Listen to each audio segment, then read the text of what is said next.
Hi guys, welcome back to 100% Mag. So something a bit different on the channel today. We are going to be looking at, of course, how much each team earned in the 22-23 season just gone there.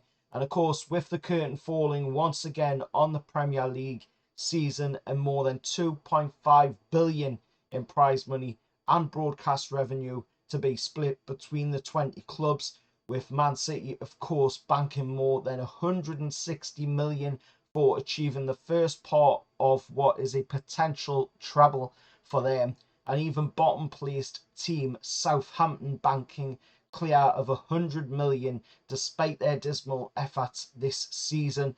While the Premier League no longer actually makes these exact figures public, every place in the table is worth 2.2 million, with the broadcast income divided almost equally, with clubs shown live in the UK more often earning a slightly larger slice of the pie.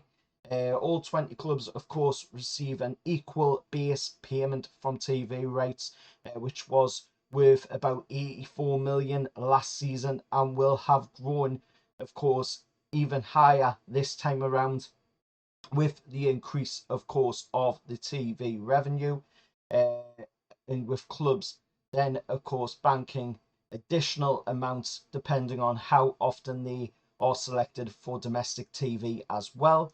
The biggest losers for this, of course, will be the likes of Liverpool and Chelsea, who have both lost out on getting Champions League football for next season. And when you consider how much that is worth, that is an additional 100 million going into the coffers for the following season. So that's an additional 100 million that Liverpool and Chelsea will not get next season because they have missed out on the Champions League spots. And despite the relegated teams still banking huge sums, with parachute payments still in place to help them in the Championship, of course, the accountants for Southampton, Leicester and Leeds will all be looking to cut their cloth accordingly going into the Championship next season, as they don't want to be paying massive amounts of money on wages down in the Championship. And based on last season's figures, extracted, of course, from information published by clubs on their official financial results from the previous season, of course, and adding in an extra layer factored in on account of course, the increased TV revenues. Here are the total estimated sums of each club in the Premier League this season, how much each team's gotten this season from playing in the Premier League. So we'll start off with the relegation teams first. Of course, Southampton, they banked themselves a cool 128.2 million into their coffers going into the Championship next season because they are relegated from the Premier League. Then we go to Leeds, who banked 130.4 million. Then we go to Leicester, who banked 132.6 million.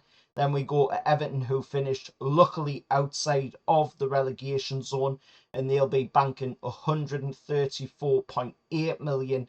Then we go to the next team in the league, which of course would be Nottingham Forest, who banked for their first season in the Premier League 137 million. Not a bad investment, of course, from the owner, who had to put quite a bit of money in to the team when they first come up to get them to stay in the Premier League, and he has done that, and he has banked, of course, 137 million for his club and another stay in the Premier League for Nottingham Forest. Moving on to Bournemouth, who are in 15th place, of course, and they banked 139.2 million. Then West Ham at 14th in the table, banking 141.4 million. Then, of course, Wolves, who banked 143.6. Then we go to Chelsea, who finished in 12th place. Absolutely bad season for Chelsea.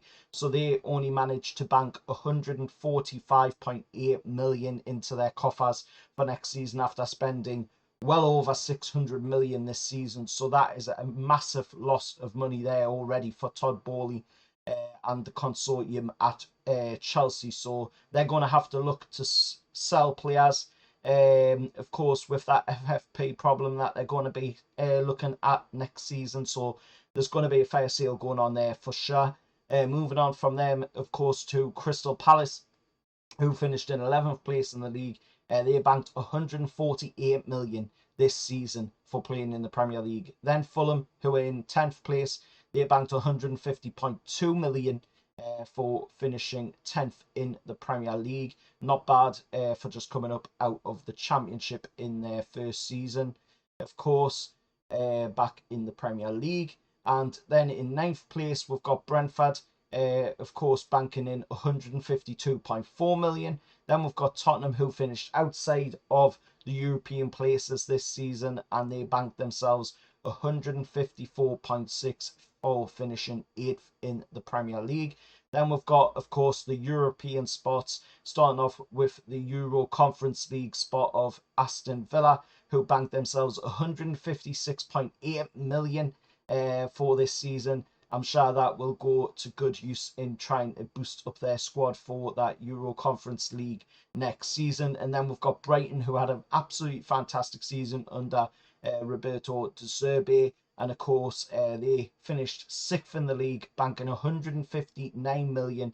Then we've got Liverpool, who finished outside of the Champions League places in 5th place in the Europa League spot, of course, and they banked 161.2 million. Quite a bit of a rebuild got to be done at Liverpool as well, with the age of their squad. Their squad is aging quite a bit. We've seen quite a few players leaving as well, like James Milner going off to Brighton. Roberto Firmino as well has also left Liverpool, and he is looking for somewhere else to go. And then, of course, you've got the likes of the aging midfield, like I said, with Henderson, and a number of other players as well that I'm sure Liverpool will either try to keep on the books for, their experience, or they will try to move them on for whatever money they can get and bring in some fresh legs on that one. But 161.2 million there. It's at the end of the day, if John W. Henry puts that all back into the club, then I'm sure they will have a much better season next season. But it's not a given that he will do that. Moving on to, of course, my team, Newcastle United, where we finished, of course, 4th in the Premier League. What a fantastic season we've had, and we were rewarded for a fantastic season with 163.4 million. That will go well and truly into the coffers of the FFP to help us allow to spend more money to, address some situations in our squad, address some areas where we do need to show up them areas and improve the squad for that massive battle that we're going to have next season of playing in the Champions League for the first time in 20 years. Not since Sir Bobby Robson was the manager at Newcastle United back in the 02-03 campaign, of course, when we were last in the Champions League. But it's going to be interesting to see what we do on that one with the transfers. But 163.4 million is absolutely fantastic. That will help us immensely boost our FFP. And then moving on to the top 3 places. In at number 3, of course, Man United finishing in the 3rd place in the league. Probably shouldn't have, in my opinion, but at the end of the day, they've done it. So, there's nothing we can do about that now. But Man United banked 165.5 million from this season. I'm sure that will go into improving their squad for the next season.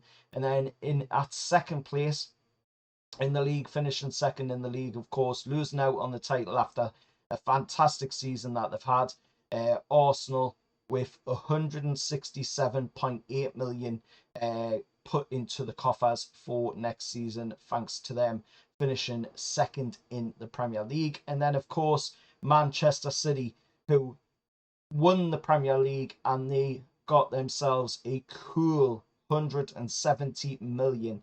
But that can be increased by quite a bit should they go on to become the 2nd English club to complete the treble. They will earn almost 270 million an extra 100 million to the coffers just for getting the treble. And of course, all they've got to do that is beat Man United in the FA Cup final on Saturday, and then win the Champions League final against Inter Milan for to bag themselves 270 million. And what a fantastic season it's been. Them are the amounts that the teams have earned from this season. Let us know your thoughts, of course, if you're a fan of, any of them teams. Obviously, me as a fan of Newcastle United, I'm absolutely chuffed to bits, that we've gotten fourth place. We're in the Champions League. I predicted Newcastle to finish fifth place, and my predictions going into it, which there will be a video on that reacting to my predictions, what I set, of course, going into the Premier League season. But to finish this season, fourth place, 163.4 million in the coffers going into next season to allow us to spend in this summer window, which is now open. All the clubs out there can spend now. The transfer window is open.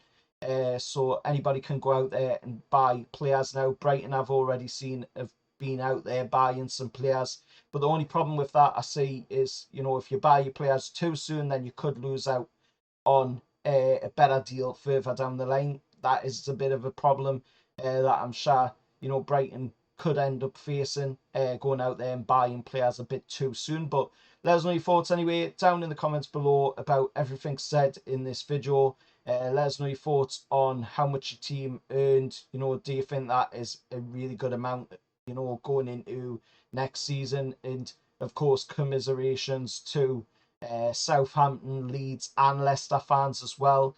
Hopefully you'll have a bit more luck down in the Championship, and hopefully we'll see you back in the Premier League the following season. And until next time, remember to like, share and subscribe, and I'll see you all later.